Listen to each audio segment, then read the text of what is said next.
왕이 중국 외교부장이 베트남을 방문해 미국에 대한 견제에 함께 나서자고 노골적으로 촉구했습니다. 왕이 부장 모레 우리나라를 방문할 예정입니다. 이 소식 베이징 특파원 연결해 알아보도록 하겠습니다. 강성홍 특파원. 네, 베이징입니다. 네, 왕이 외교부장이 베트남에서 구체적으로 어떤 발언을 한 겁니까? 네, 아시아 순방에 나선 왕이 부장은 첫 방문국인 베트남에서 판민 부총리 겸 외교장관과 만났는데요. 이 자리에서 왕이 부장은 남중국해에 대한 외부 세력의 간섭과 도발을 중국과 베트남이 공동으로 저지하자 이렇게 말했습니다. 또 아울러 남중국해에서 어렵게 얻은 이 평화와 안정을 소중히 여기자 이런 언급도 했는데요. 중국의 남중국해 영유권 주장을 일축하면서 항행의 자유를 내세우고 있는 미국의 중국과 베트남이 함께 맞서자 이런 얘기를 한 겁니다.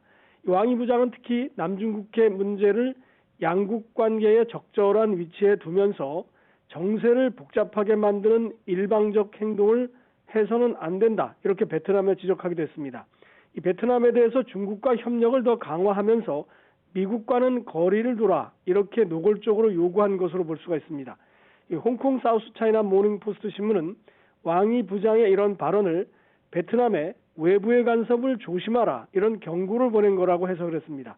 하지만 베트남은 중국과 냉정하고 실용적인 관계를 추구하고 있으며 중국뿐만 아니라 미국 그리고 주변 아세안 국가들과도 협력을 늘려나가고 있다. 이렇게 이 신문은 평가했습니다. 사실 미국도 베트남에 공을 상당히 들이고 있는데 중국이 본격 대응에 나선 건가요? 네, 그렇습니다. 지난달 말 해리스 부통령도 베트남을 방문해서 중국이 주변국을 강압적인 힘으로 위협하고 있다. 이렇게 정면으로 비판을 했습니다. 아울러 미국 군함을 베트남에 더 자주 보내면서 베트남의 해상 안보에 미국이 도움이 주겠다. 이런 제안을 했습니다.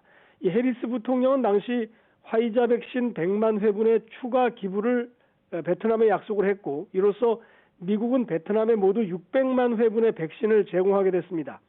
이에 맞서 왕이 외교부장도 이번 아시아 순방 4개국 순방 일정의 절반인 3일을 베트남에 할애를 하면서 적극 대응에 나서고 있는 모양새입니다.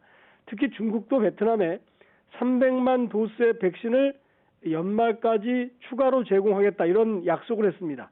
이전에 발표한 것까지 합치면 중국이 베트남에 기부하는 백신 모두 570만 회분으로 미국과 비슷한 수준으로 맞춰놨습니다. 이 왕이 외교부장은 베트남에 이어서 캄보디아와 싱가포르를 거쳐서 모레 우리나라에 도착합니다. 이 왕이 부장은 우리나라에도 한미 동맹을 견제하기 위해서 중국과의 협력을 더 강화하자고 촉구할 것으로 예상이 됩니다. 특히 이번 방안이 아프간에서 손을 뗀 미국이 이제 중국과의 경쟁에 외교력을 집중하겠다고 선언한 뒤에 처음 이루어지는 것이어서 이 한중 간의 논의 결과에도 관심이 쏠리고 있습니다. 지금까지 베이징에서 YTN 강성웅입니다.